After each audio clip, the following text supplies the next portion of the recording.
Glass Cannon Podcast. That's what they look like. They're like the tooth fairy things from Hellboy.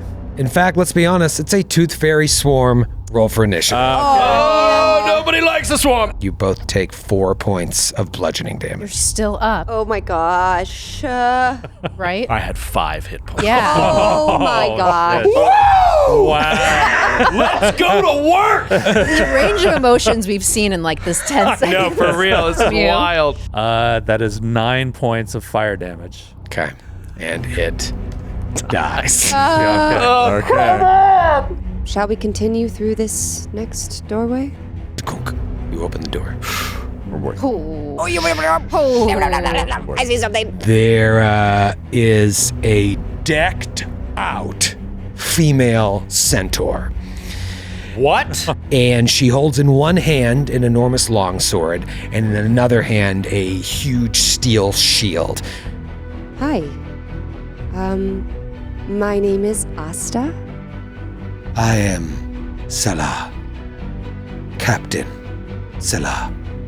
While I regret not being able to have the time to learn about you as the Slim has, I promise I will take my time with you, posthumously, to learn everything about you, inside and out.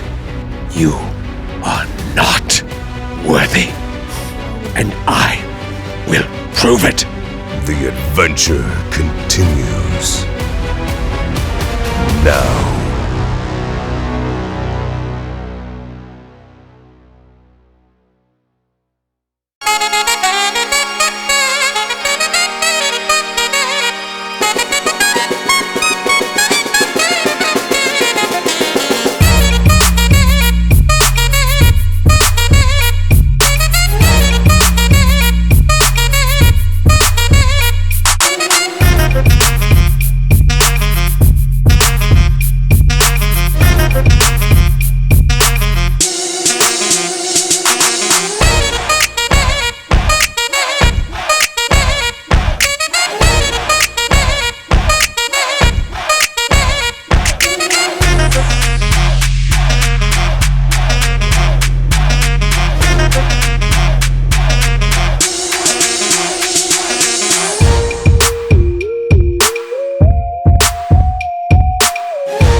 Hey, welcome back to the Glass Cannon Podcast, the only actual play podcast featuring not one, but 2 convicted felons.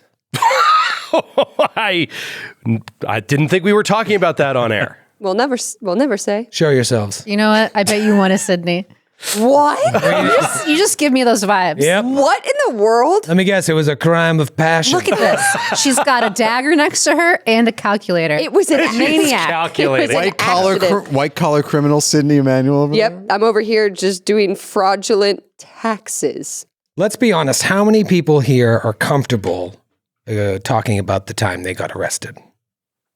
I never got arrested. Go. I've never been arrested. Okay, come on. Wait, So hold on. I'm that Never comfy. have I ever been arrested. Yeah. I've never been arrested. I've never been arrested. I've been arrested.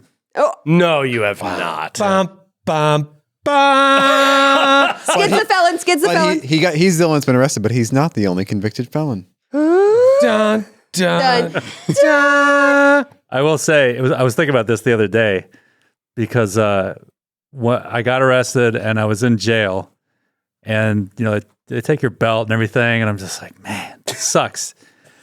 And we're sitting.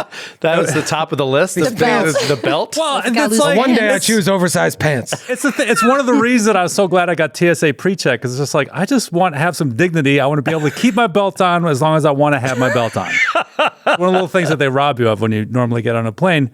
So we're sitting there, and we're sitting there in the tank, and I'll never forget. We're watching Deep Space Nine. They had it on the TV, and I was talking with some of the other guys in there, and it was just like, wasn't that guy in Spencer for Hire? And it's like, yeah, he was on Spencer for Hire. So what happened? Do you want to talk about it? I don't want to talk about Okay. Is that a cape or an it. It ankle was a monitor? misunderstanding. It's a misunderstanding. I got a ticket one Han time shot first. that was funny, but I wasn't arrested. I was in Seaside in New Jersey. Okay. And Sorry. They have It's okay. looser rules. we went there after prom. So I was maybe 18, Yes, you did. maybe 17. Okay. We all rented a house, all the kids, and the parents were kind of like, have fun. And we went on our own. Joe was making a face. I'm just kind of baffled. Aren't you from like upstate New York? Oh no, this is when you were in New York City. No, I mean, we live like close to the city. I'm from like downstate New York, I would say. Okay. But we drove. We drove down to Jersey and You could choose anywhere. Seaside. You could choose You anywhere. could choose anywhere. Seaside. Seaside. Seaside. You don't know anything about the Jersey Shore after prom situation. do Oh you? yeah, it's a thing. It's a thing. Okay. So everyone is there. All these young kids, and you rent a house, and you illegally buy alcohol, and then you get wasted. So my friend and I were going to the boardwalk, and we filled up water bottles, with vodka or whatever. We're walking up to the boardwalk to have a night on the town, and a bike cop pulls us over. The indignant. Let me smell your water. Well, he was like, "What's in that?" And we were like, "Water." And he goes, "No, it's not." And you're young and you're scared, and we were going to run. We were going to bolt. We were like ready to go. You're gonna And go off road and force him to bike down. You're gonna outrun the his bike? dunes? I was going to kick him off the bike and run. But he was like, "It's not. Let me smell it." And we were like, "No, you're not smelling it." And he was like, Then I'm going to write you a ticket. And we're like, "What if we just pour it out?"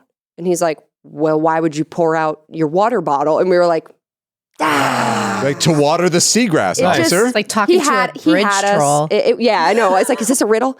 And then he wrote us a ticket for drinking in public. And it was so embarrassing because he like wrote it and he gave it to us and we're like, "Man, fucking whatever." And then he rode away on his bicycle. And I was like, we could have gotten away. We could have gotten away. He's on a bike. Did they take your belt at any point? No. He let us keep I our feel so sorry for you. That experience must have been very difficult. he let us keep our belt. You got to do all of that with a belt. It's so embarrassing they took your belt. So I got it back. one time, our producer Francis and I and our good friend Dave Kang finished a night. Oh, yeah, I'm telling this story, Francis. Finished a night. Oh no. Finished a night of drinking at a bar in Astoria called McCann's. And McCann. That was our first date. that was Joe and I's first date. That's so fun. You We could used go to- back after that. Yeah, this was before. This was 100 years ago. This was Me and probably the like, Marvel that's the guys. thing. That was our hangout. We were there like 3-4 times a week. Oh, love McCann. They used to give out wooden tokens. You could come back and get a free drink. I Right, still have yeah, a token. right. Anyways, there's a whole story. Francis still has his. I mean, we used to, the bars close at 4 a.m. here in New York. Most people know that. A lot of people don't. And of course, after drinking all night, we weren't done at 4 a.m. We were like, well, we need a little bit more. So Francis and Dave and I, we go to a Packy or like a store and we just get like a couple 6-packs, maybe a couple tall boys. And we're like, let's just walk to the river and just sit on the rock, sit on a park bench, have a beer like adults, watch the sunrise. So we start Like adults. so we start walking down to Astoria Park, and the way it is like you can walk into the park to walk to the thing, or you can just walk along the street. It takes the same amount of time. Well, it's a beautiful night. It's 4:15 in the morning. We want to walk through the park. So there's a cop car sitting right there, and we get maybe 10 feet into the park. Whoop, whoop. The guys come on. We're like, oh no, it's game over. It's game over. And they come in like, what's going on, guys? And we're like, oh, we're just walking back to our apartment. We're walking through the park to walk back to our apartment. And they're like, what do you got in the bag there? We're like, it's alcohol. But it's closed. It's all, look, unopened. Everything was unopened. It's not like we were seconds away from opening it and drinking it outside. But they gave us a big fat ticket, 3 individual tickets. For what? For walking through a closed park. Yeah, you're not supposed Parks to. have curfews. Parks have curfews. And when I'd say we were like 10 feet in the park, we could have easily just like, they could have been like, hey guys, park's closed. Yeah. But no, It was a stakeout. Well, they're not Quarter there time. to They were prevent like, crime. got him. Yeah. Oh, get his belt. And it was a fat ticket. Like Yeah. these were like multi-$100 at the time Oh, when like man. I didn't have any money. And So we went to court to dispute it, and we had a sleepover at Dave's house. Do you remember this? We had a sleepover because the court appearance was at you had to be at the court at 6 a.m. It was fucking crazy. So we all spent the night at Dave's. It was a couple months later, and we went in there, and we had to dispute the thing. And we're in there together, and we get appointed a lawyer because we just want to pay this ticket. Night court? It was basically, it was day court. And we had to sit there and watch all these weird court cases. Like, guy came up and was being tried for hanging out in a playground without a child. Not allowed to do that. No, you can't do that. And he was it was like, I was sitting there in the playground. And you can't do that. You can't go in a playground. You have to sit outside of the playground. Little things like that. So it was very eye-opening. And then just the way it worked, I was the first dope that got pulled up there. Like, LaValle, Troy. And I come up there, hello. And the guy was like, Your Honor, this guy was, and I'm like, it was actually all three of my friends. She's like, I don't care about your friends. Whoa. I was like, okay. Did you say, well, fuck you? So what happened? I'm like, Where's the honor in that? we were just walking into the park. We were on our way home, and we had alcohol that was unopened. And she's like, wait a minute, the alcohol wasn't opened?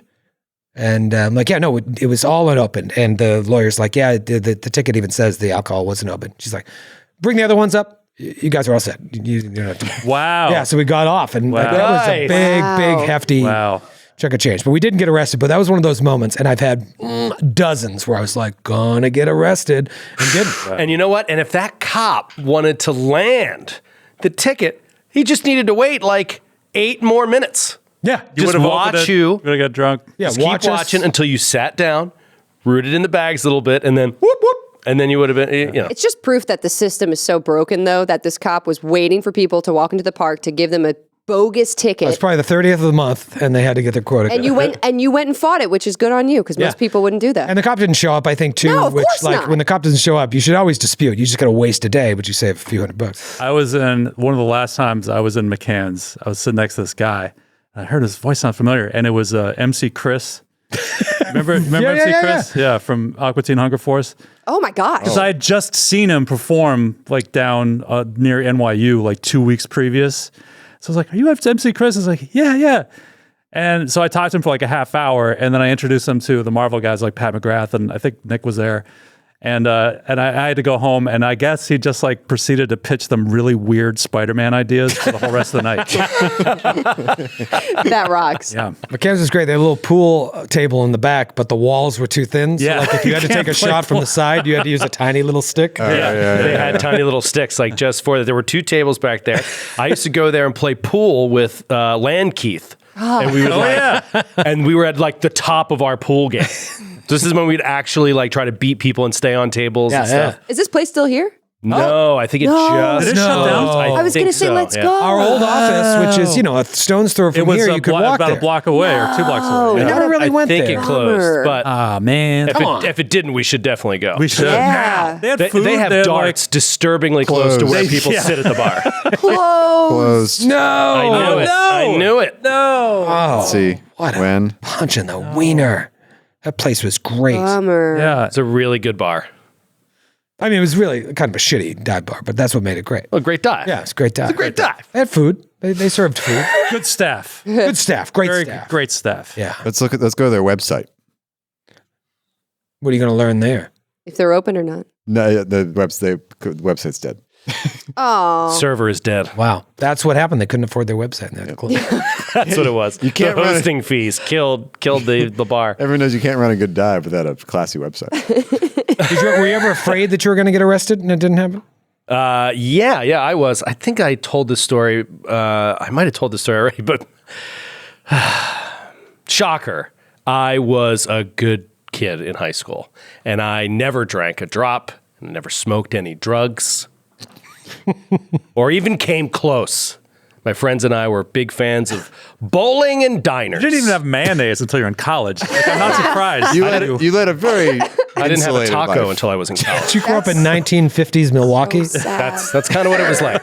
So in my, I guess it was my sophomore year of high school, I did the musical for the first time. I went out for the musical and I did the show. What show was it? It was Anything Goes. Who'd you play? I was Except drugs reporter and number alcohol. 2. Reporter number 2. I actually Yeah, I know the scene. Didn't Cole Porter write Anything Goes? Wrote the music. Wrote the music. Which version of the book did you do? So you played Cole Porter? This isn't relevant to the story. This I don't is- think. Let's move on. So anyway, very quickly. Did you do the 1987 revision? Damn it, Matthew! Damn it, Matthew. It's not about that. It's not about that. I'm So- curious. Make your own podcast. Make your own podcast. So I was invited to the cast party at a house in Northeast Philly, which was like a rough neighborhood. And I asked my parents, I'm like, can I go to the cast party? And I'm like a young sophomore. I'm like 15. And my parents are like, okay. All right, he's growing up. You know, his friend's he's getting in a car with a senior that's going to drive him into the city to this cast party. So I go to the cast party. I get downstairs, and the first thing that I see are Rubbermaid trash cans just filled with ice and beer. And I was like, A star was born. like I did not see it coming. I was like, oh my gosh! And then I saw this girl that I kind of liked in my class, and she was super talented. It Who'd was she like play? an amazing voice. She played. Entertainment. I can't remember, but she did have like a lead even as like a sophomore. Hope Harcourt? And no. And There's a story there. I went. I saw her like just grab a beer, like not even thinking about it. Grab a beer, crack it, start drinking. I was like completely shocked. My friends and I don't touch it. We're just like having a good time, hanging out. Like, this is like McD was there. Bopping to YouTube. Yeah, we just like. Who did McD play? He played Lord Evelyn Oakley. Of course he did. And within 30 minutes, like, cops! Like somebody like yells down the stairs in the basement, and people just like start running out of the house. We're like, okay. And we start just following people. Kids are spooling out of this house and running out over the yards and the grass or everything. And we're like trying to like duck behind into another block. And we run down this block, and it was me and like 2 or 3 of my buddies. And we just like start walking, and we're like, where the fuck are we going to go? Like we need a ride. Like we got driven here by one of the seniors. So we're going to have to like loop around. And as we're like trying to loop around, it's just like whoop, whoop in front of us. And then the cop car stops, headlights in our eyes, can't see anything, just see the silhouette of the figure like get out of the driver's side, flashlight on our face. All right, guys, stand over by the edge there, blah, blah, blah. Walks over. So what's going on? Who's been drinking? Blah, blah, blah. And like looked at us. And I mean, it took like no time at all for him to realize that we were losers and like hadn't touched a drop. And he was just like half laughing and was like, all right, I'm going to give you guys a warning, all right? Blah, blah, blah. So I did not get in any trouble, didn't get a ticket. And the first thing I did when I got home was woke up my parents and was like, I'm so sorry. I almost got arrested. My God. Wow, you Such a loser. You didn't even get in trouble. You were afraid that the cop was going to come back and like, just so you know. I was afraid somebody in school was going to say that party got busted. There was beer at the party. It would get back to my parents, and then they'd fucking crash my ass for not telling them there was beer at this It's party. so sweet because cast parties in high school, musical or plays, notorious for people just getting fucked up. Like wasted. Like the craziest party you'll ever see is like a musical cast party. Yeah. I never knew at cast parties like why the crew was always going outside into the woods and then coming back and just laughing and never dawned Me on me. neither. I did not. What's I so didn't funny understand out at all. Why are they having so much fun? Yeah, I was the same way. I was basically like, oh, all those football players, like they probably all go out and get wasted after the things. So I was like, but not these artists. They're all completely, and I was just like, holy shit! Like all the seniors were just getting trashed. Like it was a very eye-opening experience. I used to host the cast parties in high school. My parents were cool parents. And they would be like, if you're going to drink, do it here. And that was their whole rule. Wow. In my high school, eventually the parents started hosting the cast parties. Yeah. The parents were also there. They had like the parents had a party. Yeah. So then there was no drinking. Oh, I thought they were cool parents. I remember once we were trying to figure out a place to host a cast party. And I was like, I could ask my mom. And they're like, oh, you think your mom lets you do it? I was like, no, I can axe her, kill her with an axe, because that's the only way that she'll let your people in her house. I can axe my mom. Well, Kate, how many cast parties have you been to? I was going to say, I've never been in theater, and I'm also not about to admit to any potential law breaking. on the record. So I'm sure the statute of Pass. limitations is passed. Well, I don't know if we're going to break any laws, but stick around after this episode for the episode 23 cast party that I'm really excited about. Oh my goodness. Instead, we'll just take a quick break.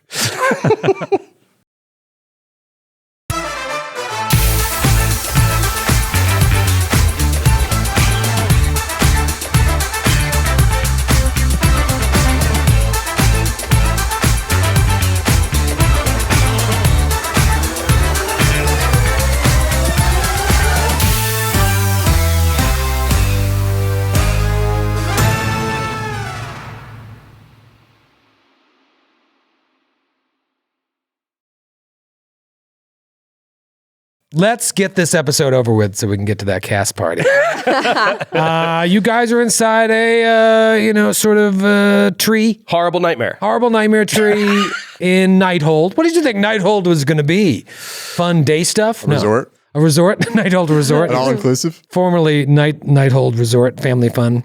No, you have entered this realm, the first world. You're still not even quite sure what that means. It is a world that is ever changing, mutable, constantly like protean in nature, kind of shaped by its inhabitants, its most powerful inhabitants, while also like kind of crossing over into the material world as well. Everything just sort of going back and forth, overlapping and turning in on itself. And when you get inside this tree, or you don't even get inside there, you get up to the tree, you already fight a creature that is kind of warping reality and playing upon your fears. You get inside and you fight these like childlike tooth fairies, where it's like something taken from the nightmares of children. And then we end last week's episode with you walking into a room where there's a female centaur. Something taken from the nightmares of Buggles. And that's what I'm saying. That's what he's hiding in the doorway is because it's a combination of like a horse, which we know he doesn't like, and this woman would possibly remind him of his mistress who used to like maltreat him and everything. And so it is like this weird kind of dream nightmare combination of fears. Yeah, and talk about a too-tall, which you spoke of back in episode 1. This is a large creature. She's huge and resplendent in her charred, scarred armor, wearing a bleached, skinless head of a horse as sort of a frightening helm, a long, flowing green cloak that covers her horse parts.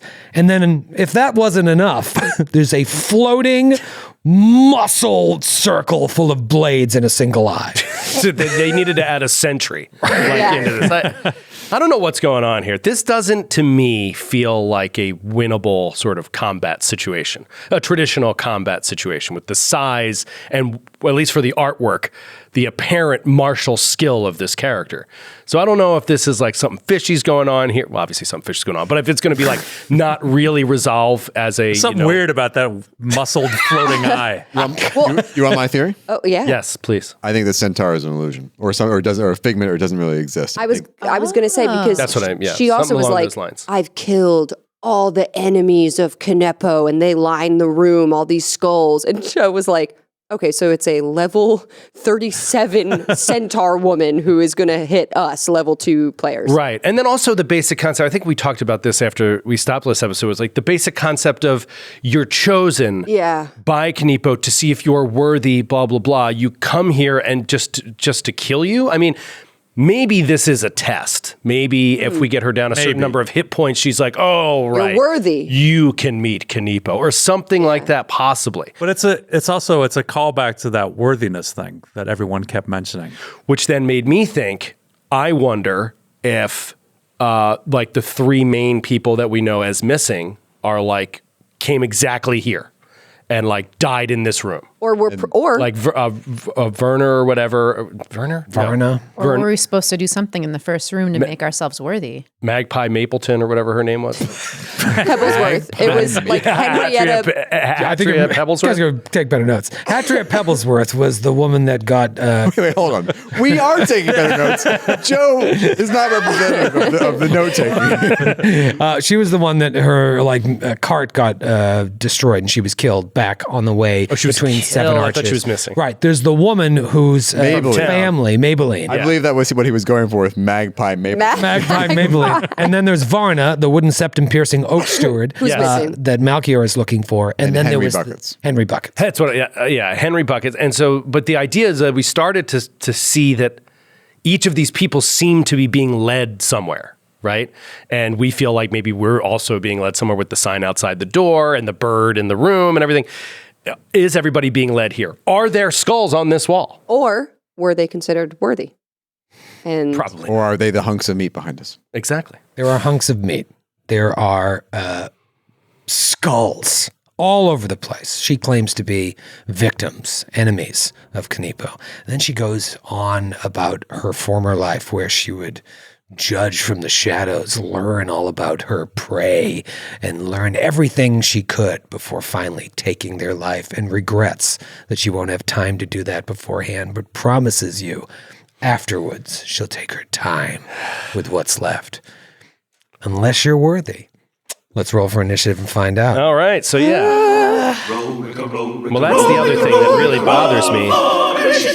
Is like, is it a puzzle, right? Is it like, oh, no, well, you have to prove you're worthy beyond just fighting? I don't know. It bothers me. This is going to be an interesting test. Kate looks upset as usual after she's rolled dice. What did you get, Asta? 19. 19 for Asta, not too shabby. Zephyr. Do you adjust it when you do a natural one? You do. You get to still get your 5. bonus. 5, yes. Now, if you had a minus to your initiative, you wouldn't have a -2, but you always add. So 5, very nice. Tip of the hat to your 5. Brother Ramu. 12. I mean, just terrible. There are feats you can take. Stone cold Boost your terrible. initiative. There's no feat you can take to make you roll above a 10, though. That's true. That's just the gods. Talitha. 15. 15 for Talitha. Right down Main Street. Buggles. 20 for Buggles. Oh, how interesting that Buggles rolls a 20 as he stands cowering in the doorway. I didn't even think in the moment because I was too busy embodying Captain Salah. I could see that. Yeah, I was really into it. You were in the zone. A rare new voice. A little too into It was pretty, yeah, it's a new one. A rare new one. It's not from this well and this. Was it imagining the hindquarters of a horse as the lower half of your body that did it? Just imagining the voice of a sick, sadistic killer. Was it the result of embodying the rear half of a horse over your entire life? Hey now. Hey! You know what? Just for that, you go first. Okay. You're standing terrified in the doorway. What I was going to say is I didn't even think about how, like, this is your worst nightmare. Yeah, I'm actually going to give myself the Frightened 1 condition just because of Okay, this. you have done this in the past. Anytime there's a horse. Yeah, and especially now. I mean, I think it... Well, yeah, I I'm thought of the frightened by you horse. doing this. I didn't think of the mistress. Is it mistress being like combined with a horse in the image of this woman? That's terrifying. Okay. Okay, so... Oh, I like his little frightened condition on the John. So he's almost like wetting himself as he like comes into the room to like he forces himself to come into the room so he can get a full view of this thing, and he's like, ah! And he lifts his little finger and phew, ray of frost Ray or frostbite. I should say. Frostbite. Frostbite. That is a 21 to hit. 21 is a hit. Okay. Oh, man. Oh, even the slightest delay on that gave me heartburn. That is 6 points of cold damage. 6 points of cold damage. Very good. Was that your final action? Yeah, because I had to move, and then that was 2 actions. Very well. Moving right along, it is. Oh, wait. What am I thinking?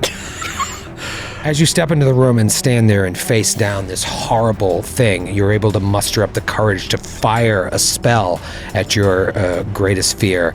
But at the same moment, that creepy little cord of muscle and blades, the eye turns on you, and you feel not only its gaze, but you start to feel its blades all around you, cutting into your skin. Give me a will save. No. All right, that's not too bad.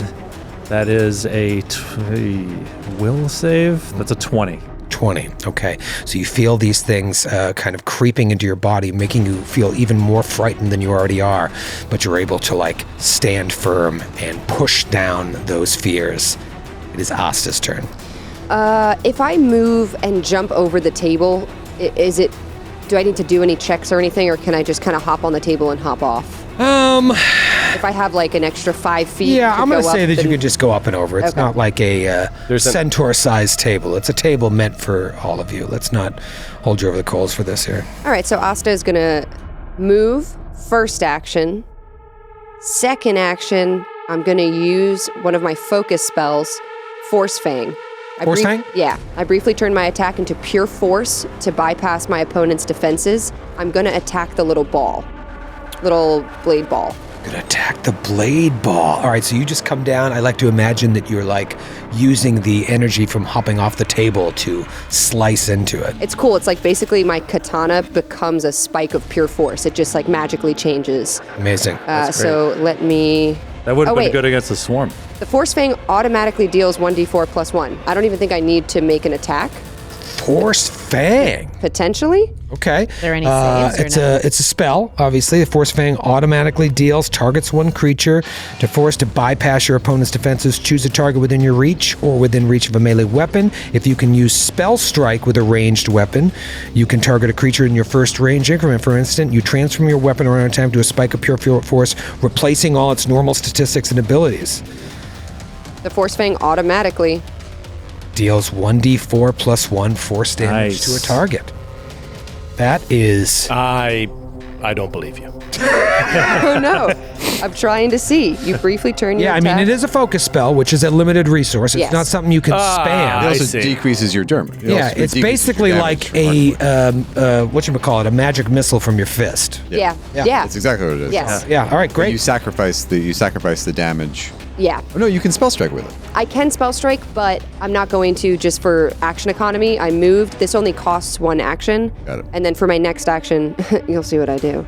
All right, so let's see. 1d4. It's also not a ton of damage. Okay. Max damage though, 5 points of damage. 5 points of force damage buffets this little gross sphere. Okay. And then with my final action, I go into my Arcane Cascade, because if I use one of my spells or I cast a spell, I can do that. So one more action, I move my foot back, and now I'm in my Arcane Cascade. Okay. Stance. All right, so that's your action. That's the end of my turn. Okay.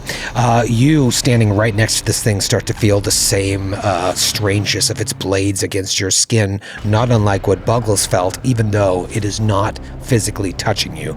Give me a will save. Hey. I don't like that it can do it multiple What? times. You can just do it to anybody Yeah. over and over and over again? Just an aura situation?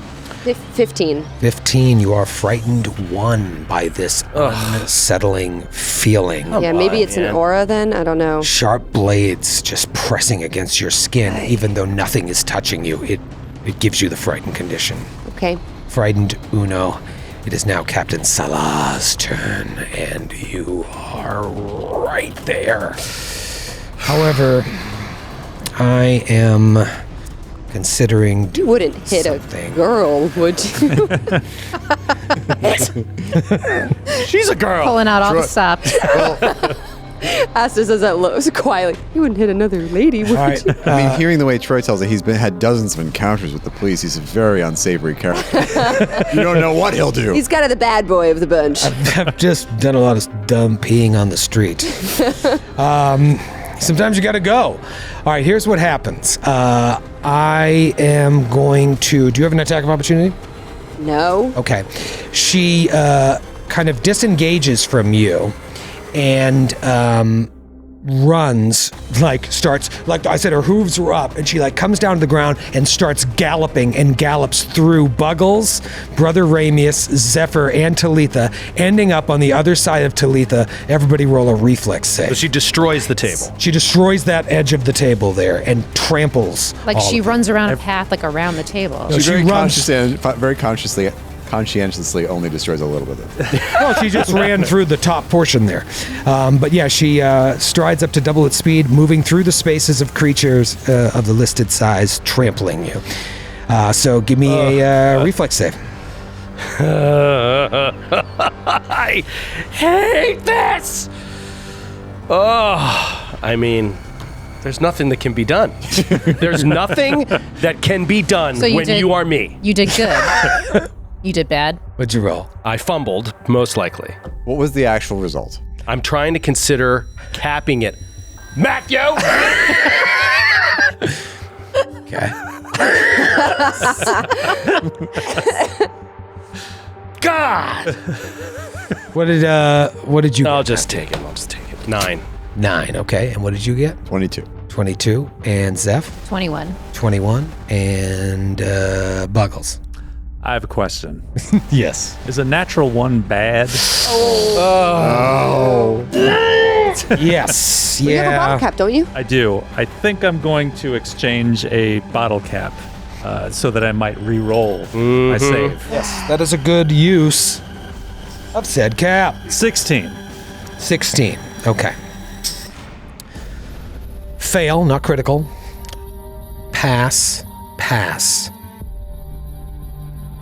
Fail, not critical. It was right on the line.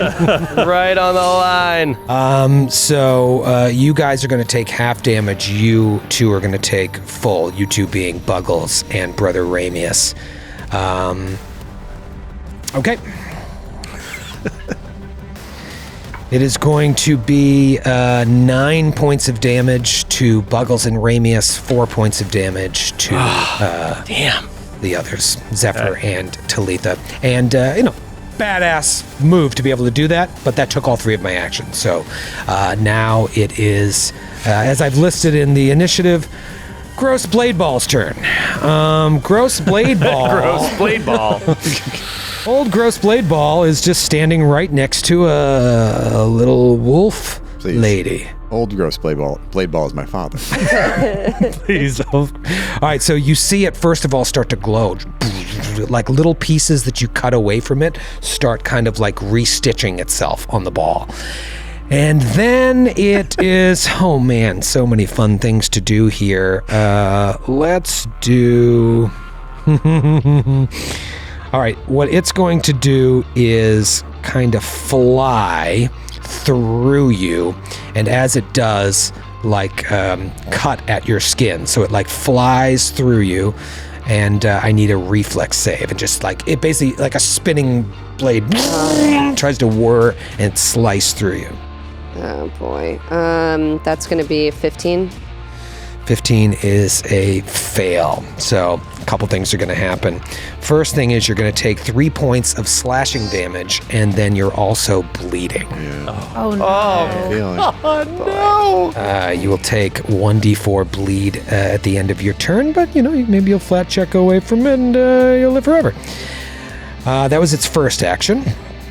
And then that was 2 actions actually. And then for its third action, because you're right there, I'm going to cast a spell with a range of touch, which only costs me 1 action. The ball? Yep. Go ahead and give me a basic fortitude save. This is so brutal. Oh no. No, you didn't. 11. Okay. 11. Okay, that is just a fail. So you will take 7 points of negative damage. Oh my God. Ow. So you're like bleeding. It cuts its way through you, cuts your skin open. You see your white fur like blood go across the wall and spread down your fur. What's the bleed number? 1d4. And then it like touches you. It like leans its body against you. One of its muscly cord touches you and harms you for 7 points of negative damage. I hate this thing. And now it is Talitha's turn. Talitha, you are standing directly in front of this monstrous, horrible centaur. Have we ever fought a centaur on here? This is a first. I It was a think it's the Doulahan first. with the Doulahan was centaurish. centaur-like, but this is the first real centaur. Yeah, I believe. I think it's the first. Yeah. All right, we have a couple items of business. Okay, please. Item number 1. I texted McDeej, but I found out he played Lord Evil and Locally. Oh my And God. Oh my god. his response was, "I totally did. That was a very fun part to play." It's right up his alley. I wish I could see photos. I know. Me too. You have photos? Is there other business? Nope. Moving along. Now I'm going to text Mr. Mr. and O'Brien. Mrs. O'Brien. Did you know your son almost got arrested? You should see me. I'm in like a suit with like a fedora on, running up to the ship to like ask Hope Harcourt and whatever, Reno you know, Sweeney. yeah, Reno Sweeney questions because they're famous, and I look like I am 11 years old. I look like an 11-year-old, no question. My voice had like not even changed. It's crazy. I did not specify during the healing that happened at the end of last episode that I was holding my rapier now. Would it be Okay. fair to say that I had my rapier out when we left and entered this scary room? Absolutely. You know, with the exception of Zephyr, who we talked about last week, like you're not quite sure if the bow is in or out, and you actually explicitly said bow is stowed, you're always going to have your rapier out. You're not going to waste an action to draw it. Okay, great. I will Assuming danger. devise a stratagem Okay. Should I attack this thing? and not take the attack. Oh A natural 3. Clam claw. Instead, I will then take my free recall knowledge. Okay. What would you like me to roll? Arcana? This is going to be Arcana or Nature or an applicable lore. Natural 20. no! There we go. Let's It is go. an illusion. All right, so Captain Salah. All right, so you know that centaurs they're hunters and trackers. It appears that she was hunting and tracking prey like some sort of serial killer. So this is the type of company Kaneepo keeps, like just cold, heartless killers. In terms of her ability, she has a shield, so she can always use that reaction to shield block, which will boost her AC. You already have seen Trample come out. Beyond that, you don't feel like centaurs have the ability to cast spells. You don't feel like she may be able to cast spells. Attack of opportunity. Yeah, you don't think they have attack of opportunities. She looks just like a warrior that is going to use physical attacks against you that deal pretty significant damage. Is there any kind of bond with her and the old blade ball? Nothing in your memory connects the two of them, so this seems to be a union forged out of necessity or something story related that you wouldn't know. Okay. All right. And centaurs always are accompanied by a muscle blade ball. You don't remember reading that. Okay. All right. Talitha is going to get out of this space, especially since now we know that it doesn't have an attack of opportunity. Okay. So she will double move up to the north of the room to kind of give us another angle here. Yeah, and she goes up towards the hallway that leads to the north. Maybe one more square to give us a little bit of an angle. Spread us out from stop another one of those tramples from happening. I share all that information with the party, and that is my turn. Okay. And not unlike Buggles and Asta, you too feel the eye and blade of this thing on you. Like it's all around you, even though it's 20 feet away. Give me a will save. Natty 17 for a 24. You're all right. You were able to fight against its fear effect. It is Brother Ramius' turn. Brother Ramius, you're 20 feet away from this thing. Buggles is behind you to your left, and Zephyr is standing straight in front of you. What do you do? Yeah, I just don't. There's just like no way to avoid this trample thing because it can just run right through. So he is going to. Oh man. He's going to also move up to the north. Sorry, I didn't need to move around Buggles. I wanted to get up to here behind Asta. Okay. And then he is going to... Yeah, he can do that. And then he will... did anybody recall knowledge on the muscle ball? No. He'll recall knowledge on the muscle ball. Okay. That is going to be religion. Do you have a good religion? Or any other applicable lore? Yeah, sorry. I was Knowledge actually... blade ball? I was totally... my mind was thinking of... Do you have knowledge Sonic the Hedgehog? yes, religion on the ball. Yeah, religion on the Oh, ball. some sort of like undead creature? Is that what this thing... Like a I wonder if it's been amalgamate. formed by the flesh of the other of the. yes. The weapons of the fallen. Maybe, yeah. All right, that is a 24. Also the derm. Religion. Also the derm. Dermis. Epiderm. Epiderm. All right, 24 is pretty good. I can tell you this is a creature known as an augur. Oh. It tells her like what is good and what isn't to It is do. specifically known as a Velstruck auger. It is something that is native to the Shadow Plane. Just knots of sinewy muscle and blades and bloody metal. But yeah, just like the spell augury, it has that. That's like what its power is. The augury goes back to original D&D, right? Yeah, that's one of the spells, magic user spells from, I think it was magic user spells back in, the original Player's Handbook. Was it Wheel and Woe back then, or is that a Pathfinder thing? I can't remember. Yeah, because the way it was in first edition and second edition. I don't think it was Wheel and Woe. Yeah. I don't think. Good question. You look into the future, and you would either know that the question you're asking would lead to Wheel or Woe. Yeah. Same exact thing with this. That's kind of its jam. So you know it can cast spells like that, but you've also seen it cast a harmful spell against Asta. That thing that's hurting everyone is an aura that takes effect, at the end of your turn if you're still standing within its range, which extends pretty much the whole room. Nuts. You get on the outskirts of the room, you might be able to get away from it, but it's pretty big. And that's all I'm going to tell you. Okay, and then he's going to do battle medicine on Asta. Oh, thank An you. attempt to patch her up. And I can't remember You are if that, flanking Asta. that stops the bleeding. I can't remember. But we're going to attempt it here. I could just straight up fail. I mean, it sucks. No, I don't. I succeed on a battle medicine for Asta, and you get 9 hit points back. Nice. Very helpful. Thank you. Okay. All right, so let's find out if that does. You give between. There's no way to now- find out. It's. I mean, unless I'm going to start reading boards. There's a medicine check. Medicine checks can stop. Oh, that's right. Yeah. Right? All right, so I'll just do that instead. The first aid, yes, that is it. And oh no, it's 2 actions. Well, why don't you heal me and then do it on the next turn? Because I could use those hit points. And you could also just save on. She could get the yourself. flat check.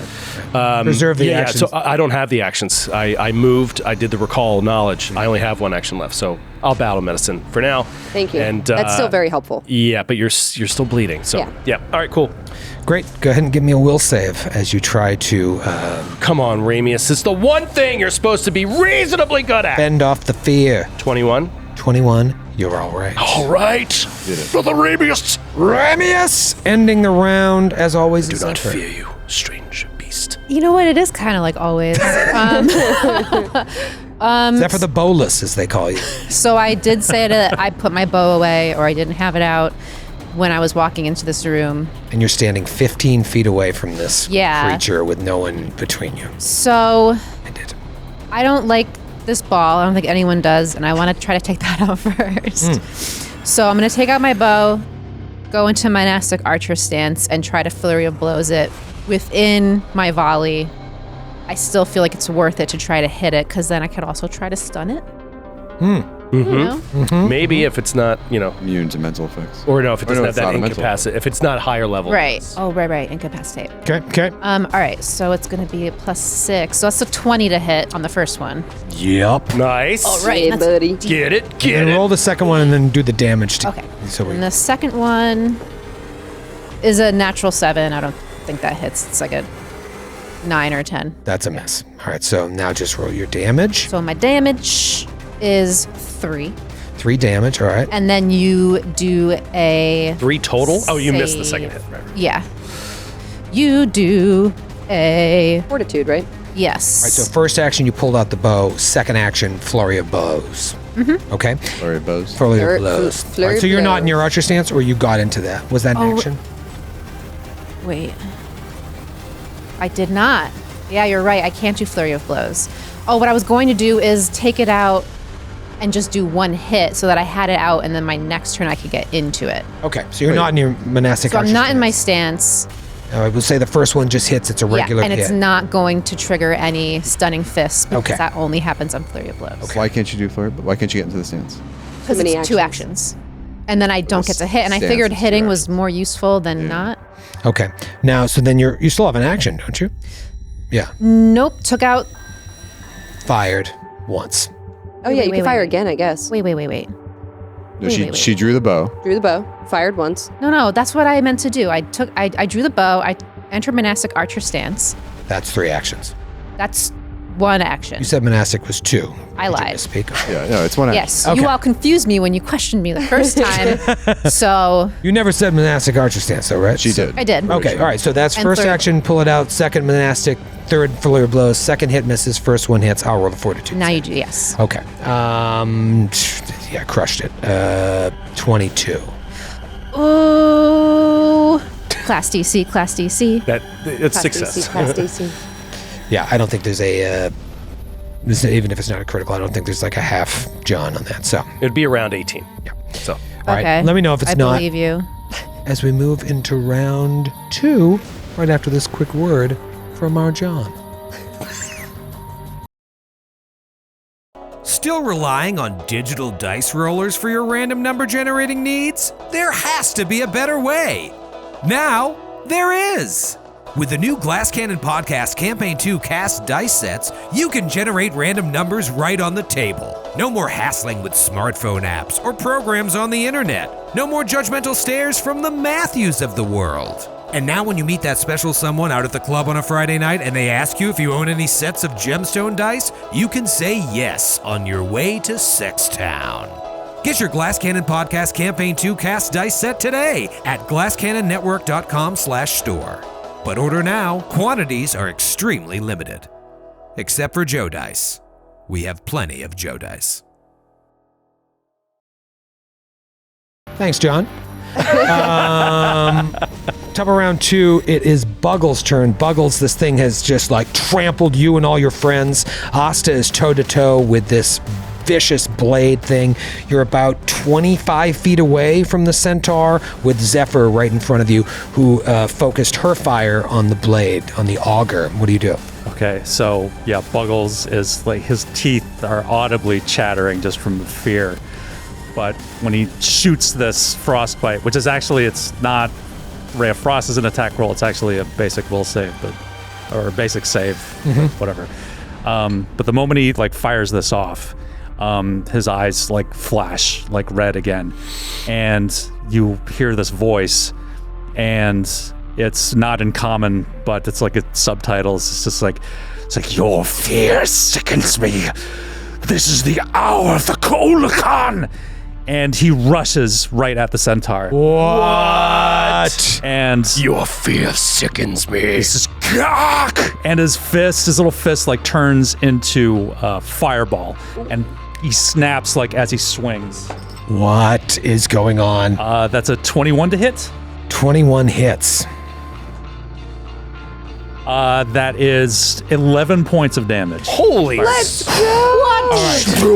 Couple things are going to happen. First, Buggles comes up and lays down. What's your weapon again that you're using? I'm using Ignite. I do Ignition as a melee attack rather than a ranged attack. I roll and it's amped, so it's a D12 instead of a D10. Okay, and you moved right Because up. it's melee. You moved up right next to it? Yeah. Okay, let me just slide you up there. All right, so you slide up, you hit it, you do 11 points of damage. As you hit it, that green cloak that's on her back begins to like animate and lashes out at you. I was gonna say, because it looks like a Venus flytrap. The layers of it looks like a giant, like laid out Venus flytrap. You're absolutely right. So as these like leaves of snapping jaws and thorns come out for you, give me a reflex save. Oh, wow. I didn't notice that at all. And I was gonna say, the minute like he changes and the other entity takes over, he loses the frightened condition. Okay, great. The self-imposed. Natural 20. Oh, huge. My God. Dude, All Buggles right. is in the pocket right Absolutely now. nothing happens. It goes to snap at you, but it snaps over your head where you're so small. And you said that was 11 points of damage. Yeah. Something I forgot to do before the break. Kate, give me a will save against the fear effect of the blades. Oh, okay. No problem. Okay. Oh, that's a 16. You're frightened one. Okay. All right. Buggles, was that your whole action? Or, Yep. Okay, wow. All right, so Buggles just jumps in there, lays out 11 points of damage, but Amazing. now Buggles is toe-to-toe with this thing. Buggles, give me a will save. That is a 19. 19. You're all right. You're all right. I'm just making sure you can't become immune to it. Okay. Great. Moving right along. It is Asta's turn. Asta, you are just gushing blood. It's staining your beautiful white fur. So, do I make the check now? End of your turn. End of my turn. Okay. Oh, you'll take the bleed damage, then you'll roll the flat. Cool. Awesome. So I am going to spell strike. That's right. And I'm going to kill. I'm calling my shot. I'm going to kill this little ball. Whoa, is that big Taking one from over Joe. there? All right. So going to melee attack with my katana first. And you see this crackling electricity like in her tail that travels like through her body into her hands and into the katana as she makes this attack. That's definitely going to hit. That's 23. 23 is a hit. Cool. All right, So come first, that's minimum. No. It's okay. That's 5 points of damage. Okay. And then the spell, I'm casting a level 1 shocking grasp. Oh. So that's going to be, yeah. So this isn't cantrip. This is We're not in cantrip anymore. pretty good. Pretty good.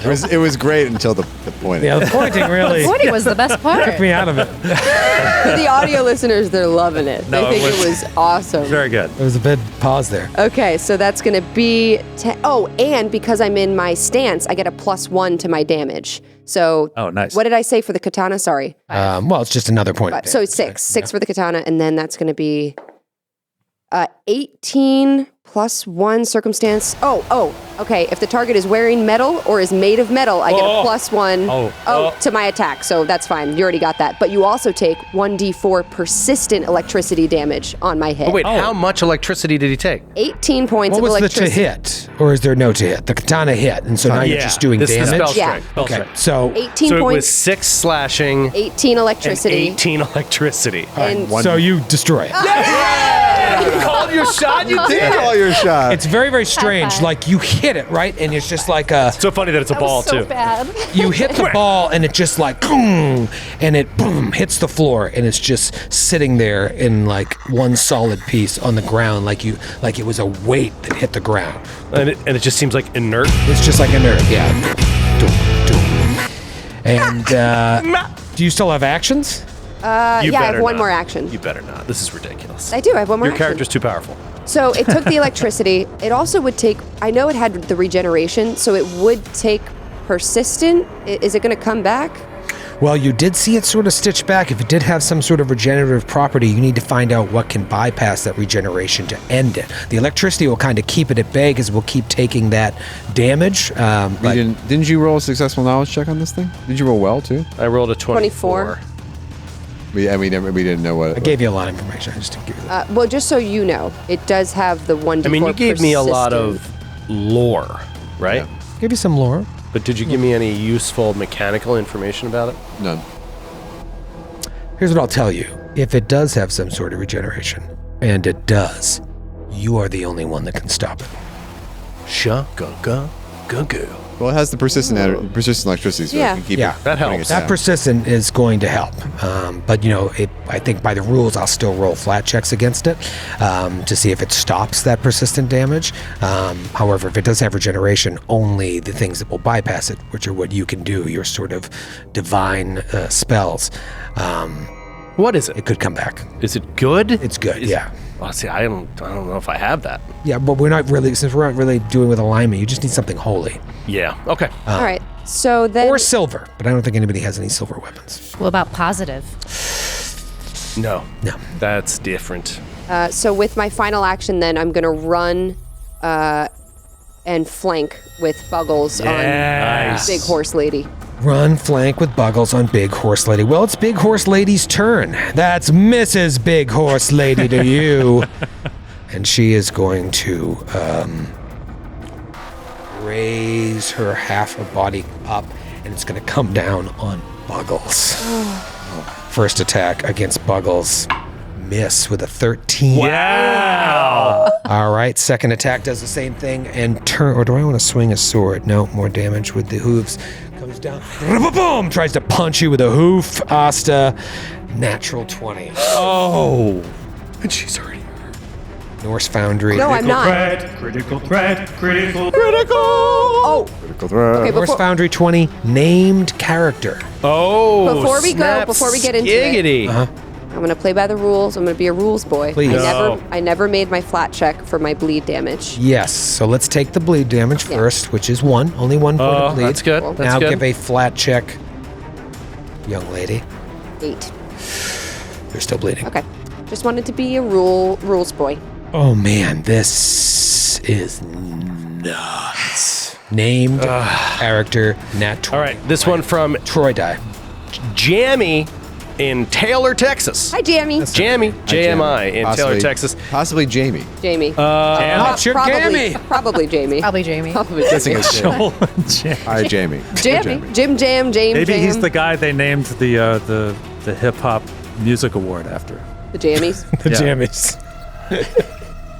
Sliced One of our tendon. older fans. Sliced tendon. Probably bad. Not good when that happens. Deal normal damage, No. then pick a limb. You strike the target's limb in just the right spot, cutting deep in the tendon. Your target takes the appropriate following penalty until they receive magical healing. An arm, unable to manipulate with the appendage, drop anything being held. A leg, unable to step, reduce speed by 10. I also have 2 tails. Just want to say. How about head? Decapitated. Decapitated, permanently dead. Wow, the I have- fact that you're only getting half damage on a base D10 plus attack bonus. Oh! That is very, very good. All right, so we'll do the damage first. 9 points of bludgeoning damage. You just get punched by a fucking horse. And then what do I roll? A D6 or a D? No, you choose. I say you should also choose. I do have 2 tails. They are appendages. Tails are appendages. I have 2 arms, 2 They're not legs, listed in the 2 script. tails. I choose, drop your weapon. Okay, but wait, I have 2 arms. Which arm? The one with the The weapon. offhand? Come on. All right, so your tendon is busted and you drop the My katana. Oh, I could see it too, just like a slice. And you're like, ah! And, and then literally, a spasm. the muscle just like lets go. It's just loose. It's gone. To tink, tink, tink, the katana hits the ground. Third action, ray shield. She is hunkering down now that her. Well, you flanked her, so that effectively just neutralizes that. Doesn't give her a higher AC than she had before she was flanked. Yeah, that's true. Okay. Okay. All right, so here's what's going to happen. And so this is why I told you more about the regeneration. You do see the blade ball come back to life momentarily, but then is going to take 1d4 persistent. 1d4 hold on. electricity. Does it come back to life and Yeah. then get a turn? Because the Well, it comes- damage comes at the end of its Oh, turn. you know what? You killed it. So it basically, the regeneration acts at the start of its turn. So it gets how many hit points it gets, that's enough to bring it awake. Yeah. So it's awake. Is that an action? No. So then it would get its full turn before the... It takes the persistent. That's right. If you would Is it crit a- it, is you'd it a take into reaction? dying too. Let me see. I would have kicked this thing into another room. I would have just It's not an thrown action. it. The monster regains the listed number of hit points each round at the beginning of its turn.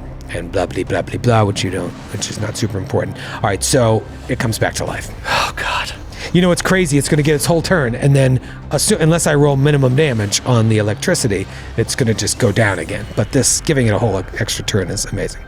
All right, It's unbelievably amazing. It's phenomenal. it's back. It's cheating. And Brother Ramius is standing right God. there. And so it's going to first action focus its gaze on Brother Ramius, and you'll have to immediately save against its Field of Blades thing. So that was an action. That's a will save, yeah. Okay.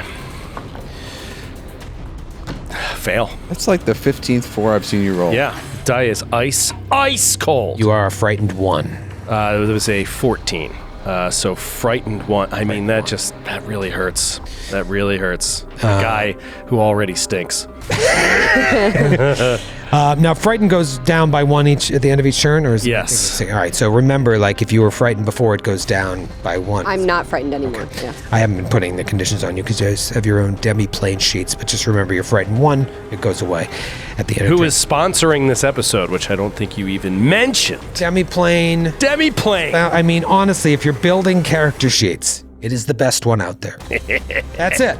It is the best one out there, and Foundry VTT has been life-changing for me as a GM, and you can already see the way it builds immersion for the players. And then, of course, Norse Foundry, natural 20.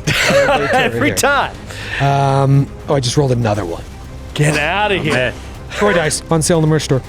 All right, so with its second 2 actions, it is going to.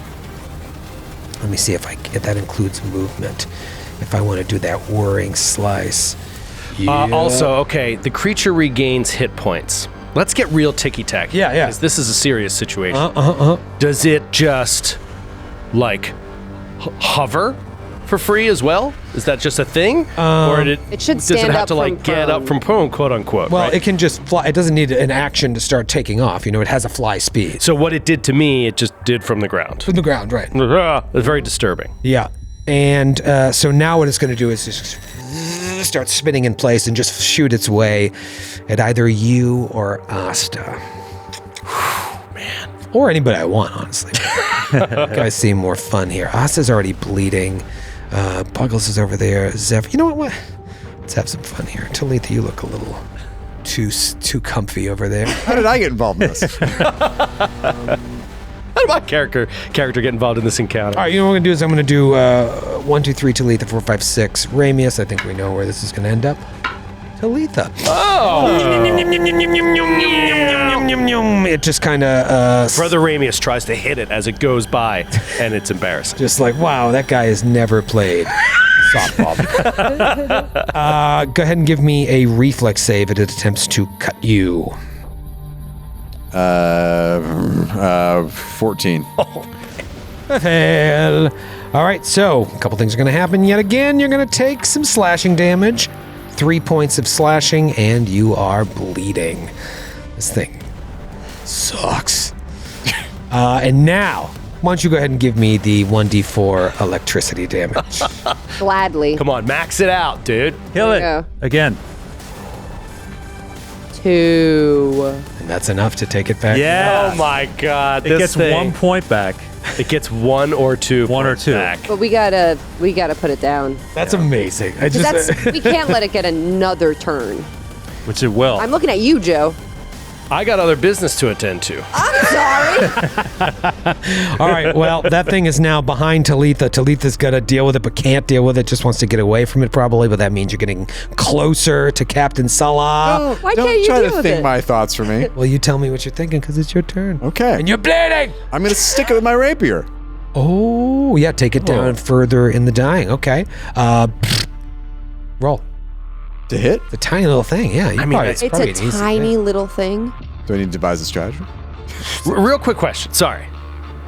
Are you doing this Correctly. mechanically, or are you doing this like flavorfully? Mechanically. Troy said So something. you're gonna just like attack it 3 times, basically, or 2 times. I was going to do 2 and bring it See down. if that gets the dying. Troy for it. said something. He's like, it's a dying. It was like it's dying at 1. It seemed like the way he was talking about it did make a difference if it was a dying one. Yeah. He did say that you're the only one that can kill it. Stop its regeneration. Good. Yeah. Yeah. But I think, but I do But wonder maybe if if we you could. can- If I hit Maybe it you could 3 just times. purely, if you hit it, it might be wounded 1, so it might be dying 2 right now.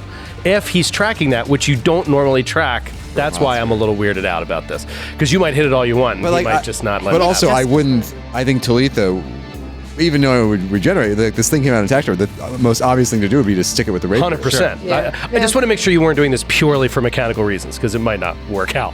I But know. narratively, it makes perfect Its sense. AC has been significantly lowered by the fact that it is dying. All right.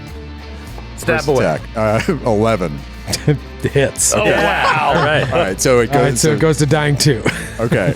Second Dying attack. 3. It's not a crit. It was dying 1. It died. It has to be wounded if you're tracking that thing. It died once yes, it came I'm back. sorry. Okay, so dying 3. So now it's dying 3. Second attack.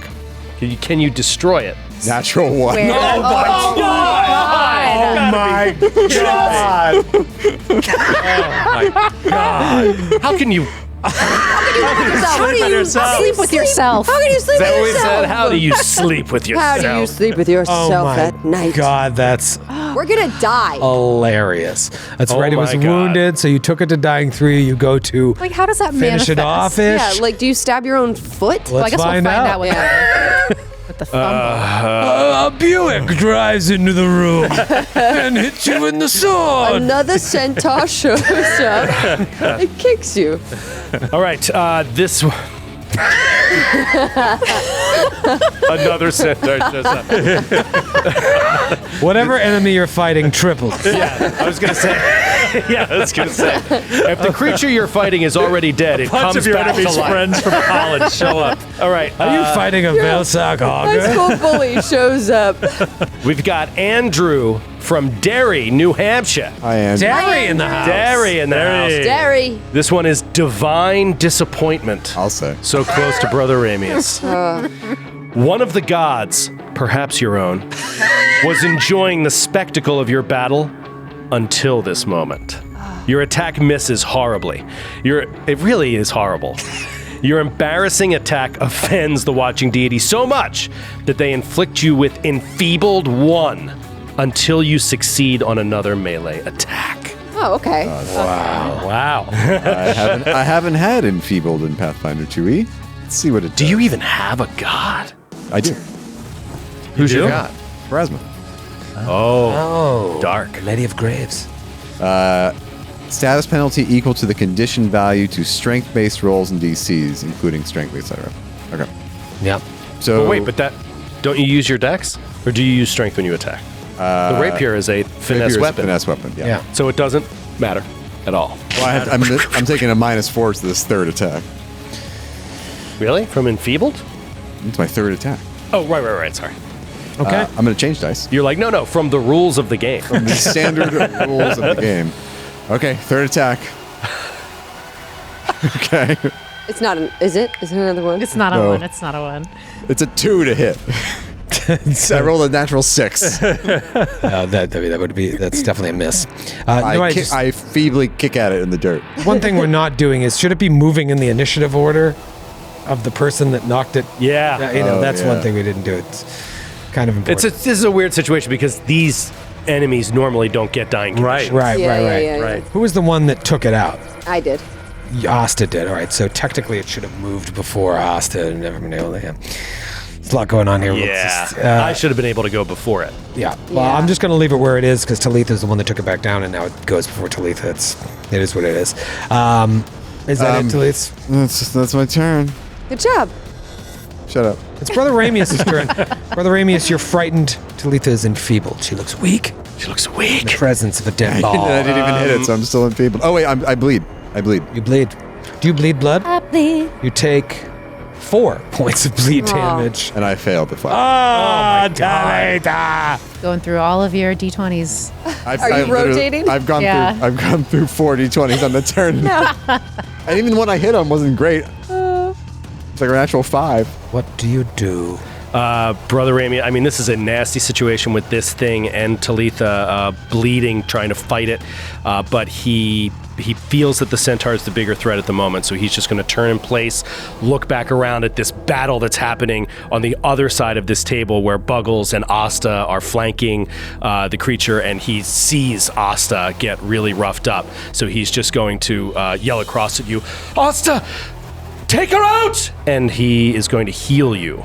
So he's going to cast heal so that you get that tendon repaired and can use your arm and your weapon for 15 points. Let's go back up to Magical full. healing. Won't remove the bleeding. Will not remove the bleeding. Yeah. Right. But will remove the torn tendon situation.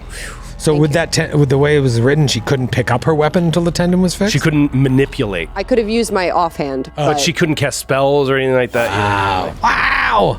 Yeah. I could have Crit. spelled. Yeah, but if you got crit by her maybe once, you'd go down. Yeah. Then we'd have to deal with you at dying. So Just saying, I could have cast spells. What else you got? What else Thank you you. got? Thank you. then he will. I have a holy cantrip that you can cast from range. It's 2 actions, unfortunately. So I'm just gonna have to deal with this thing in another round. Just assuming people can stay up enough. Okay. Yeah. And so he will aid Buggles with a prayer. Prayer. A religion check. A religion check to the keeper. All right. Awesome. Well, it's Zephyr's turn to end Keeper, this creature that round fights has no 2. logical means to be alive. Let him destroy her. What do you do? All right. I'm in monastic archer stance. I'm going to move without my ruler on because I'm measured already. I'm going to move right in front of the door so that I don't take a volley penalty. And I'm going to use my focus spell, Key Strike. I only get one of these every time I rest. So I make an unarmed strike or a flurry of blows. And I gain a +1 status bonus each time I make my attack. Okay. And then I deal extra damage if it hits. So, Okay. at Big Bad Lady, Show me what you got. BBL. it's a natural 2 for the first one. Oh my We are God. all ice cold. Oh. Just gonna put that dice over there and roll the second one. Oh boy. Oh no. Oh my God. Stamus, did you nat 1 all over your dice box? Oh no. No. Yeah. Oh no. Lord, she's ice cold. Oh. I was like, this is gonna be such a big turn because I'm gonna use God. my focus spell. And if I hit it because it's flanked, I'm gonna do extra damage. Okay. And then I did. Oh man. You ever become so disappointed in Constantly. yourself Just want to quit. that I was just a divine. you just want to give up? What were you saying earlier in this episode, Joe? Sorry, what? I'm trying to deal with your Just give up. What were another you saying? goddamn fumble. Something about just being disappointed in yourself and not having any hope. Yep. Anyway, There's no point. There's no point in trying. Joe, what do we got? All right, we've got Tom from Madison, Wisconsin. Hi, Tom. Birthplace of the onion. Can I call you Jim? This is interesting with your monastic archer stance. the newspaper, not Walk it not off. the Yeah, not the vegetable. Walk it off. Your attack misses because you're getting terrible cramping in your legs.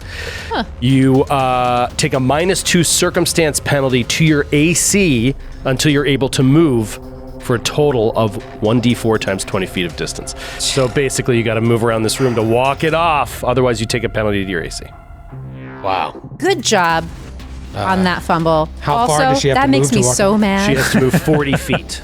A total of 40 feet. Wow. She can't even do in one action. So No, yeah, so, I mean, now that I know that I have to do that, I'm going to move 25 feet for my third action. Yeah, I feel it. We're going to Get some of that out. I don't want to, I guess, yeah, I'll go up to next to Ramius here. 25 feet. Starting to walk it off. It's 15 feet left. 15 feet All to right. go. All right, so you just start to walk it off 15 feet Like you to see go. this magic start to happen with her bow, and it just fizzles out and pops. And she's like, oh, Charlie horse. Oh, all right. And now she's walking around the room. That is such a bummer about your focus spell. I'm so sorry. Yeah. It sucks. Top of round 3. Buggles' turn. Buggles is standing toe-to-toe with this thing that towers over him. So when Brother Ramius starts uttering his thing, you see Buggles like grimace, like he bares his like little fangs, and he says in this language that you don't understand, like, "Save your prayers. There is no God but me." Boom! And hit him with the ice, with the amped ice. Oh yeah, that is a 26 to hit. That is a hit. Way to go again and prove there's no need for religion. That is 11 points of cold damage. Nice. Right. No, 10. Sorry, 10 points of cold damage. 10 points of cold damage. And the same thing happens again, even though the shield is raised. She didn't use it to try and block your thing, so she'll use her reaction to have the cape activate. Give me a reflex save. Natural 3. No! It's a critical failure. All right, so you take a little bit of damage as this thing like snaps its jaws at you and comes to life. You take 5 points of piercing damage, Okay. and you'll take 1 bleed on your turn. You are bleeding. Okay. Everybody's bleeding. Everybody's bleeding, not fatigued. do you have any actions left? Yeah. So is he like trapped by this thing now, or just? No, it was just an attack. Just like ah. And so he redirects this pain from this injury with his mind, and does a psi burst right into her mind. Ooh. Nice. So give me a will save. A will save. We're about to see who's worthy. Bam! 25. Cyburst. What'd you get? 25. Okay. You take 2 points of damage. 2 points of damage. Psychic damage. So just like as the cape comes up and grabs you, you redirect that pain into her mind. So cool. All right, so like it's almost like an audible whip crack in her. she snarls at you. Whoa. Good And snarl. now my aura again, it vanishes. The Kulakan is gone, and Buggles is back. He's stupefied and frightened. Oh, Buggles! Let's see if Asta can finish this, because that's not a good place for Buggles to be. So Asta's arm healed. She looks down at the katana, but I need to spell strike, and I have to either cast a spell before I spell strike. If I pick up my weapon, I can't spell strike. Why not? Spell strike is a 2-action John, and it's a move action to pick up a weapon. Yeah. And spell strike. You have 3 contains an actions a attack. turn. Yeah. Move, and before I spell Move. strike, It's right Picking at up- your, It's right at your feet. The spell strike is part of. Is no. casting it. I know. I have to cast a spell before I can spell strike again. I have to recharge my. Right. No, you don't have to cast a spell. You have to like take a centering action. I either have to cast a spell or Spend center an action. and spend an action to Wow, recharge. that's cool. That's really so. Forgot about that part. She looks down at the katana with her healed arm, and she like goes to grab it, and then she instead, it's almost monk-like. Like she like, and pulls her fist back and just punches the horsewoman. We're back to the punching again. This is more effective. She tries to go. It would be the cool though, neck. like in that stance, it was like, Yeah.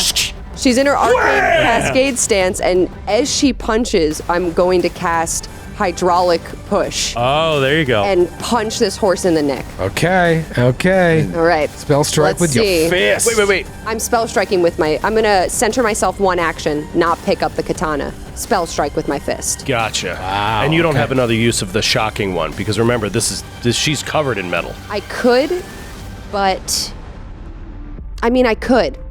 If you're trying to save it, that's fine. I just want to No, remember, you've got it and she's got this metal shit all over. I prepare. Did I prepare it? I think I did. Yes. Oh no, I didn't. Oh, because it doesn't work like a sorcerer or whatever. Yeah, I have my book. You prepared it, you used it, that's it. Yeah. Yeah. And I Can I have just another say- spell slot, but Don't roll a natural one.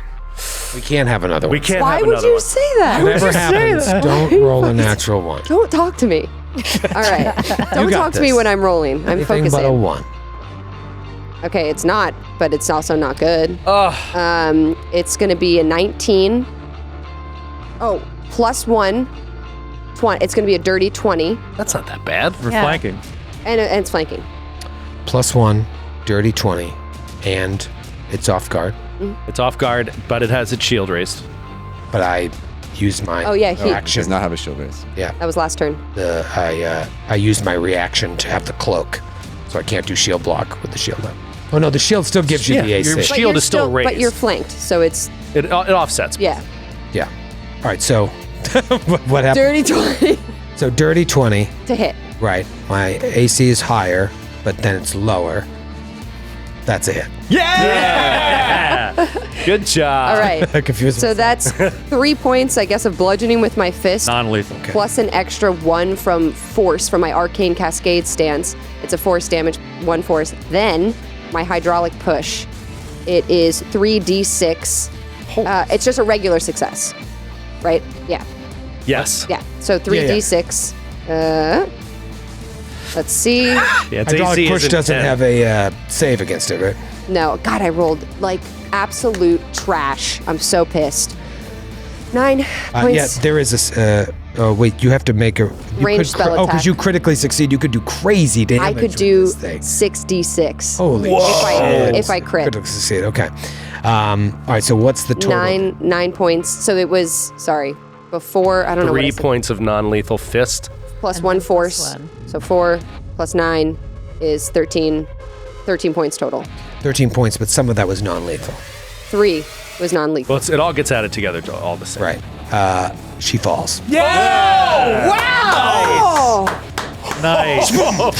She crumbles to the ground in front of you and Buggles.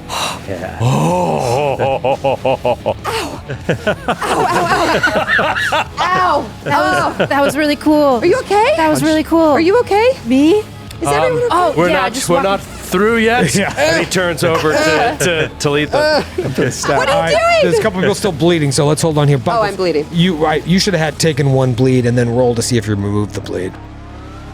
No. Okay, and now you take some bleed. You're going to take 4 more bleed, Asta, and let's see if you can remove it. This time is going to be different. I rolled a 4. All right, so you're still bleeding. What is happening?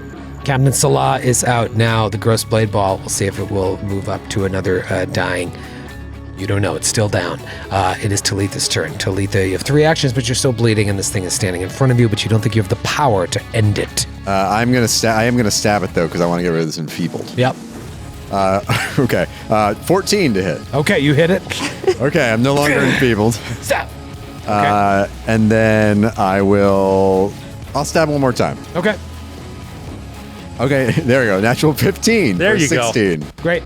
Then you take 4 points of bleed. My D4s only roll 4, and then roll a flat check. I have another action. Oh, sorry. I'm gonna. I guess I better quick tincture. No, I'll save it. Okay, let me see how the flat check goes. So 4 points of bleed. Mm-hmm. You know, let me try to stab one more time. See if it makes a difference. Okay. That'll be a 3 to hit. Dude, you could roll another natural 1. Maybe just stop. I thought you did for a second. I got really scared. It was 7. All right, so you just keep stabbing at this thing, hoping that it's making a difference, but with regeneration, you're just not sure. All right. You take 4 points of damage and then try to remove that bleed. 14, which is it 50? It's DC 15? 15, yes. 15? So you're still bleeding. All right, so 3 of you are still bleeding, and it goes to Brother Ramius. Brother Ramius, you my know that God. you are the only one that can stop its regeneration, but 3 of your allies are bleeding out. Yeah. Okay. He will attempt to stop its regeneration. So, Talitha, watch out! And he's going to shoot past you. Watch out. A divine lance at this thing, and this just white light comes emanating out of his hand and just bang into the creature, hopefully sending it forever away. That's good. That's a 21 to hit. 21 is a critical with its AC. Oh, beautiful. So it just disintegrates. Into nothing.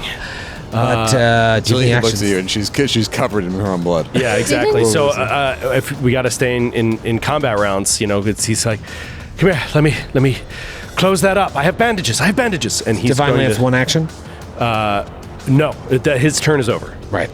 So now it goes to Zephyr. Zephyr. Did you, while Asta was bleeding, didn't you heal her to her full hit points? Yeah, but it doesn't. Magical healing doesn't take It does. away. It does if you go If to you're full. at your full, you're at were you full. at full when I healed you? You healed me back up. Yeah, you healed me. Yeah, you're not I gave bleeding you. anymore. I gave you 15. Was that to Yeah. your max? Yes. Then you're not bleeding. Oh, thank you. It says okay. bleed damage ends automatically if you're healed to your full hit point. Okay, oh, I so did not know that. Okay. give yourself 4 hit points back, Okay. and you'll remove the bleeding. However, Talitha and Buggles are still bleeding. So, Zephyr, is there anything you can do? And no is fine. We can just... Yeah, I don't think so. You'd have to be trained in medicine. Yeah, I am. You can slit my throat. I am. No, I'm not. You could slit my throat. Put me out of my misery. I'm gonna walk. I'm gonna do a lap around the room. Okay, just gonna walk it off. Yeah, all right, so that's You You see me stepped like right into limping it. like a Just gotta Charlie walk it off. horse, like shaking my leg. And, yeah. All right, Buggles, is there anything you can do for yourself, or do you just want to roll the flat? I think I don't have medicine. All right, trained. you're only taking 1 bleed, so you do take 1 bleed, and then... Nope. Fail again. All right, so Buggles, you see, is starting to trickle. And Buggles is like, his head is swimming. Like he sees this corpse of this horrible horse beast in front of him. He's disoriented. He's bleeding. He's just like, ah. Yeah, you And guys... he continues to bleed. You must see this. You must see Buggles is all out of sorts over there. Asta, you're standing across from this fallen centaur, which is a big mound of a body, but you do see Buggles struggling. Can you do it? And Buggles actually, like, he slips. Like, as he's, like, walking backwards, he slips in his own blood, and he's just like, Hits his head on the table. yeah, dies. Knocks himself out. Nice. $1 million baby. I am. Spoilers. $1 million babies himself. $1 million buggles. $1 million buggles. Buggles. Episode That's title. the title of the episode.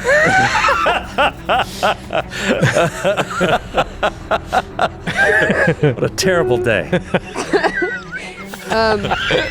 I would like to walk over to Buggles around the horse corpse, the centaur corpse, and Asta will get down on the ground in the blood with him, and she'll go, it's okay, hold still, it's okay, hold on.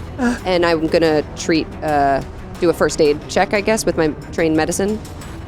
Is that what it would? You're trained in medicine? Yeah. Yep, then administer first aid. It's 2 actions. 2 actions, so I'll move and then do that as my 2 actions to stop his bleeding. Okay.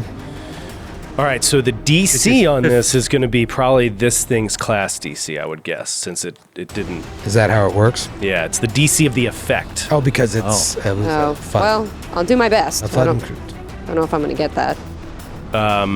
Because I don't, that wasn't like a spell it cast. That was just an after effect of its attack, right? So probably its class DC would be the DC. Okay. It makes perfect sense that it's class DC because it's how violently do its blades cut. Or it could be the DC of the effect that Buggles rolled against. The reflex save. That's Is that what makes you bleed? Yeah, it's the ball. It was the Oh, ball. I'm sorry. That was from the cape. Yeah. Oh, from the cape, not That's from the right. ball. 2 different things. Sorry. So the same DC. Yes. Yeah. All right. So 21. Success. Awesome. Yeah. So I just Great. kind of So it calm stops Buggles the down and I start to pack his wound and tape him up. That's great. Okay. And yeah, he slowly starts to come around, and the little bit of relief and like understanding where he He's is. so cute. And Asta says, "You were so brave." No, I don't think I was. Oh, and she just kind of holds Buggles. She goes, "We'll just sit here, okay? We can just sit here. We don't have to get up yet." Blood mingling in each other's open wounds. And it goes to Talitha. Got Francis real hard on that one. Francis and Matt. Each of your blood seeping into each other's open wounds. This beautiful scene. Talitha, anything you can do, you just want I'm going to try to beautiful administer scene first of aid death. to myself. Okay. I'm going to try to staunch the bleeding. What was the DC? 15? I think it's 15. No, it's Oh no, that's the class I have the DC of It's the DC of the effect. Oh yeah, what effect put you at bleeding? ball It was thing. ball. Yeah. ball's blades. Glad I deleted that. It would be the class DC of the ball. Class Ball's DC of the blades. ball. The ball blade. I rolled a natural 19. Oh, you got Yeah, it. you're fine. So I stopped the bleeding. Yep. All right, so good. The bleeding is Oh, we're done. over. Heal me. You guys ready to go in the next room? I'll be right back. I'm just going to kick down this door. And he kicks down the next door. Zephyr sits at the table now that her leg feels better, and looks around the room at the skulls. From I there, sit next to you. I searched the centaur. This lady's got to Oh have yeah, some maybe she cool, has some nice stuff. cool stuff. Which doesn't have any pockets in that horse body. I checked to see if there's any pockets. Check for gift certificates. Oh, okay. Yeah, we could use a gift card to like an Olive Garden or something. That'd be fun. That'd be fucking awesome. Oh my God! Imagine she had Dave and Buster's. We would go crazy. That's exactly what we need as the team building exercise, and it's just some relief. Yep. Dave and Buster's. Yeah. Yeah. I sit at the table too. All right, that's cute. Buggles, are you still stupid? No, that passes Okay. after 2 rounds. All right, you search the body of the centaur. She has a long sword. She has a spear. She has actually 5 spears. Because some were. Are they all strapped to large her. size? Good question. I know it is large size. The magical cloak on her back. Whoa. Okay. Oh, it's a Okay. I'm not sure how resizing things works in this. We can look into that between episodes. She's also wearing a breastplate and has a steel shield. I would think that these are sized large. Everything. Longsword, spear, breastplate, steel shield. But Who was she? Captain Sala. She told us her name. Yeah, she told us her name and Captain. most of her story. But why does she come to serve Kaneepo? And he's asking this as he's patching up Talitha. I think, Brother Amos, I think she was a creature of evil. Do you think that it's just in their nature, that some creatures derive pleasure from a... Joe. What did you do? No, I'm just patching up Talitha. Joe rolled a die and went... just lost all color in his face. There wasn't much in there to begin with. Do you think some creatures just naturally derive pleasure from others' pain? Oh yeah, this one definitely seemed to be into that. She looks around. Skulls in the room and the meat around the corner, the questionable meat. I don't know how else to explain it. She wanted to watch us suffer. She seemed excited to. Sorry. What did she say? Joe rolled. Joe was trying to heal me. He rolled another natural one. Oh, that's what you're doing over So there. is you bleeding and just losing hit points every time? Just butchering her. While they're having a very Shit. I'm sorry, stay I still. love that the conversation I'm sorry, is- stay still. Do you think people try to intentionally hurt others? Asta and Zephyr. Asta and Zephyr are at one side of the table too, and these two at the other. Keep it down. That was a bad I think some Over people there. unintentionally hurt other people. Sure, So you take that absolutely. much damage. Oh my god. I'm still working. Come on, continue your all right. role play. You're killing her. Zephyr, Yeah. Buggles in the back. Buggles, I'm doing my best. They just go on unperturbed. Please stop. Zephyr, let's take a walk. Let's look at all these skulls. Yeah. Maybe into the meat room. Oh, let's look at the meat room. Yeah. Buggles, do you want to take a walk? And Buggles is still pretty badly hurt, so he's just like, no, I think I'll give it a miss this time. Thank you, though. Thank you for stopping me from bleeding to death. Yep. And now for our cleric to do their job. So you stand up. So you look up, and Brother Amius, it's just sweat pouring down his face. There's blood all over him. It's been an hour and a half. He's like, who's next? We lost it. Buggles is like looking over his legs. His hands are shaking. Like, I need water. I need a glass of water. It's like we lost her. Can someone bring me water? I think I'm all right, actually. I can just... Buggles, please. I'll be fine. Buggles, come over here. I'm healed all wounds, as they say. Buggles, get over there! All right. Are you smoking? Yeah. Is he smoking? He's gonna steady He himself. rolls a tobacco cigarette. with the page of a book. The hands shaking. His hands shaking. Covered in blood. He's just like Sucking one back. That was a hard one. At the dining room table. Buggles. Buggles. It's like MASH.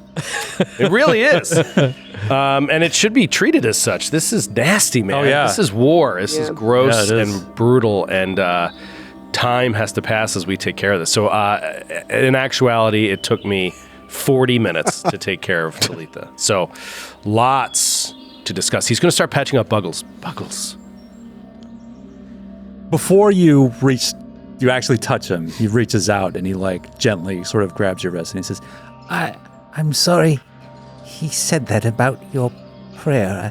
I'm sure he didn't mean it. Do you... And he's starting to work on you. Do you know what he said? I couldn't understand it. And I speak many languages. Oh, well, I suppose it isn't important then. But in any case, Did it feel wrong, what he said? To you? it was rude. It was rude.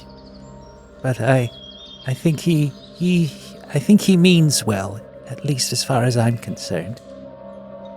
And when did you first start speaking with him? He came to me when I was in trouble at where I used to live. And He helped protect you. he helped me. Yes, he helped me. And he has been with me ever since. He comes and goes.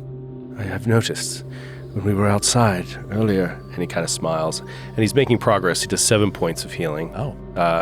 Are you still down? Oh yeah. Yeah, so he's just going to keep working. I noticed outside he came over you again. It seems to be these sort of violent episodes where he emerges when you're in danger. It is a little unpleasant. It can be unpleasant, but also it is good, I suppose, to feel strong at least for a moment. Yes, it is nice to feel strong. I wouldn't know. And he smiles, and he crits, natural 20. Oh. So that is 17. You still down? Oh, no, I'm good. Okay, great. Says, I know something of feeling weak, or the weaker one. When I was younger, I had a brother who was very strong, and I always seemed to pale in comparison, always a bit thinner, always a bit slower to run, and I think it's my heart, really. That's what the physicians told me when I was younger. Something beats a little slower, something makes me sometimes hard to catch breath and hard to keep up. And to watch him be so excellent at so many things, it was difficult. So I certainly understand the feeling of wanting that strength. But I worry, is it worth losing yourself entirely? It's hard to think of you thinking of yourself as weak. You are so big. And you say your heart is weak. Your heart is good. You have a good heart. Oh, thank you, Buckles. And you do as well. I'm glad that we are working together here to try to find this answer to our question. The answer to why we passed through. But with each place we go, and he's looking around at this really foreign, strange place, it only brings up more questions. Do you miss your brother? I do, very much. Very much. He kind of gets lost in thought. I miss mine too. You have a brother? I had many brothers and sisters, or so I thought of them. Yes, it's been very long since I have been home. Home is a concept that has eluded me for many years now. Do you think we will ever see home again, Brother Ramius? I don't know, Buckles. I think first we have to find out if we can be safe anywhere. And if we can be safe from this, perhaps we could return home. I suppose I don't want to return to where I came from, but it would be nice to find a home. I suppose I don't either, Buckles. Maybe it's just that feeling of home. Perhaps we could create a new one. That would be good. That would be nice. But you're all set there? And he sort of pats on the places where he's placed the bandages. You're in great shape. Stretches out, saying, "Thank you, brother." Hops down from the chair. It's as good as new. And I said, that's not a lamb shake. That's a pork medallion. It's a joke. I know it is. And that would do really well with Kitsune. They would find that very funny. Maybe one day I'll get it. Would you like to hear another joke? Okay, we can try it again. Oh. No, I understand. You're tired. Brace yourself. You're tired. Anyway, look at all this meat. Can we examine this corner? Yeah, I mean, the skulls, the first thing that kind of jump out at you because they're all glowing and they seem to be staring at you. And they're all different shapes, but all humanoid. You don't see any with multiple eye sockets. They all 2 eye sockets, nose, mouth. Some don't contain the lower jaw. But the meat, it looks like Maybelline. Some of it is definitely Maybe. Does this look like Maybelline to me? looks like a human body that's been vivisected surgically and hung. The other one might be a side of beef or a torso of a human. Male, female? Can't tell. Can't tell. There's no skin. But it's A side of beef is generally larger than a human. But humanoid or... Could be a small cow. Fair. You make a great point. Yeah, it's you're certain some of that is human meat. There's no reason to think it isn't all human meat. Does it smell good? Is it fucked up because it like kind of smells good? The smell doesn't bother you. And then there's like a little oven in the corner back there. This is human. Little thing giving off light there in the southern corner. Cool. It's like a little kiln. Kin. Are we doing word association? No, I had an art teacher who pronounced it kin, and I was never sure if that was actually right. Kiln. I think it's kiln, but she just always said Kiln, yeah. kin. You look at that little pantry in there. And Classic just Denver accent. Yeah. Dropping the L in kiln. That's one of the few. a little larvae inside of the skulls provide a light to the room, like a greenish light. But that doesn't go into the pantry, so that little kiln there that's giving light is just providing light to that dim corner. But you do get the sense that this is like a banquet hall. Where food would be prepared and then brought out to this now half-destroyed table. Got it. I see 2 doors in this corridor to the north. Can we go listen at them? Sure. I will listen at the western door up in that northern corridor. The western door? Sure. Natural 5 for 12. You put your ear up to that door, and it just like opens. I look inside. Hallway.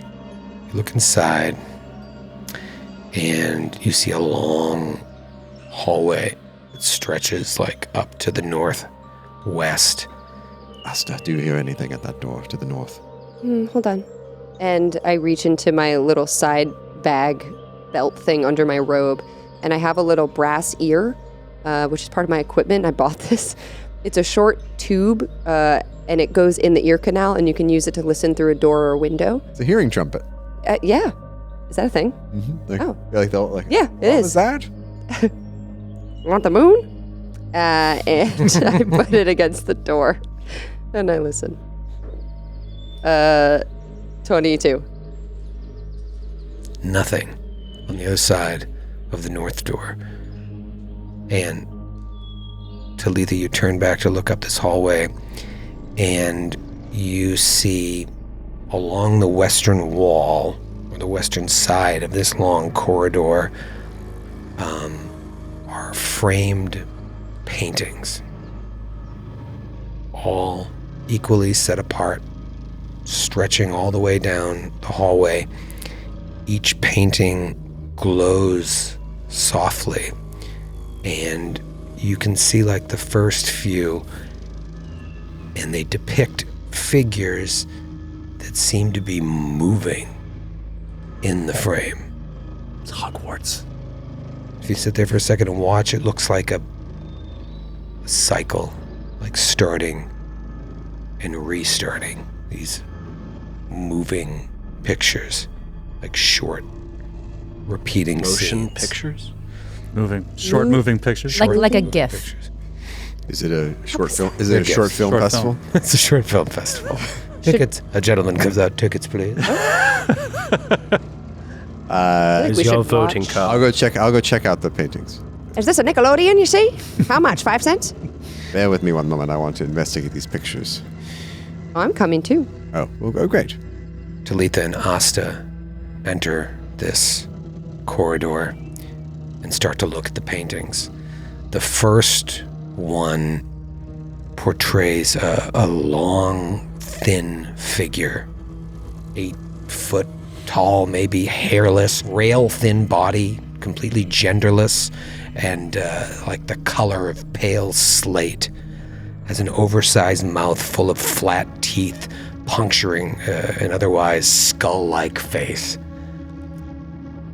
Strips of flayed skin hang from its body, and you see this figure just like awakening in a dark, mossy bower. And as you watch this sort of scene unfold, because it's moving, you get the sense that the creature is being born, but it's like fully formed as it awakens in this bower. Keep moving on. You look at the second painting, and you see this same figure kneeling before this massive, cloaked fae of chaotic darkness. A powerful figure, it looks like a ruler of some sort, and this slim humanoid is kneeling, showing fealty to this cloaked figure. And the paintings continue in this fashion, showing scenes of this figure throughout its life. You don't know where it doesn't change its visage, but it feels chronological. And they're all moving and repeating these movements over and over. The next one shows this figure coming upon the gnawed corpse of a human. And the human has in its hand a strange carved leaf. Then you see the figure tracing the trail of this human back to where it came from and coming upon a huge stone arch. Then pulling that carved leaf out that it took from the body and using the leaf as the gate's key to activate and pass through the arch, emerging into a clearing that you recognize. Even though it looks completely different from when you saw it, it is the location of the true Seven Arches. But much different, overgrown. It was a long time ago.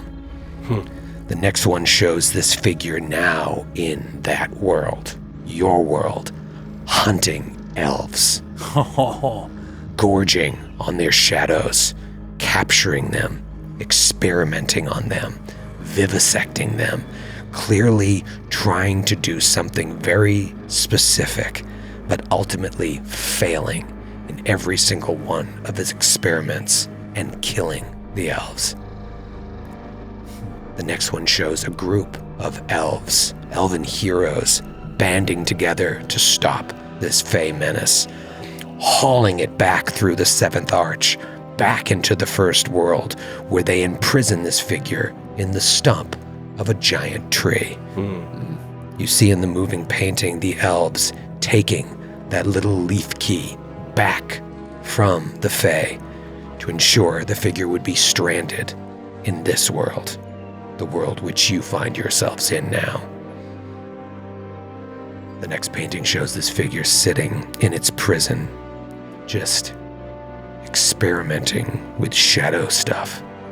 And as it experiments with this shadow stuff, the stuff with which the realm is made up of, you see its realm within the tree growing, changing, altering based on the mind of this Fae.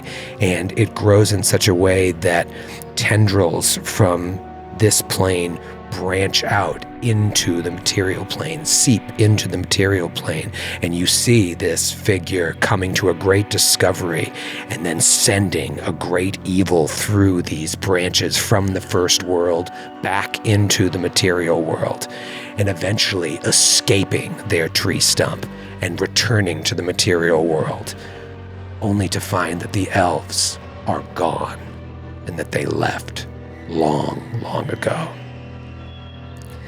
The next one chronicles this figure's return from the material plane, disappointed that its enemies have left, back to the First World,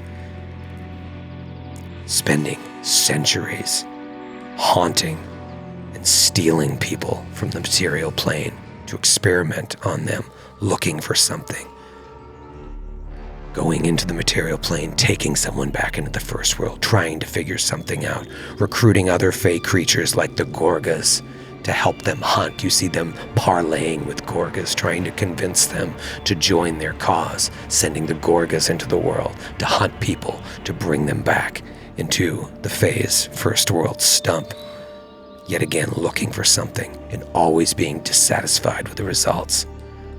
The 9th painting sees this figure discovering a very familiar-looking oak steward, finding Bolan in the woods and instructing him to capture the very key that was used against it so long ago. And as Asta and Talitha continue moving along to the final painting, I imagine the rest of you are following into the room and watching this all unfold as well.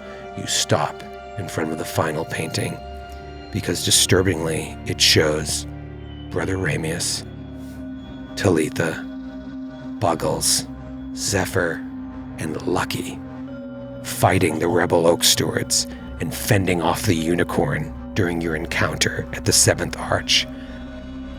And you watch, and there's like this tiny glow in the background of this image. And you focus in, looking ever so closer at this figure, this slim fey figure, watching from the trees with its trademark silent grin. And we'll see you next week. That is amazing. That's crazy. So creepy. What a creepy ass image. It's messed up. It's always horrible to go into a nightmare place and find a painting of you there. Yeah. That's never good. I feel like we're walking right into the trap It's like going and to doing what it wants. It's like going to an acquaintance's house and finding that you have a picture of you on their wall. It's very weird with them just watching. And they Photoshop themselves into it. Like they're in it. My best friend. Can't take it here.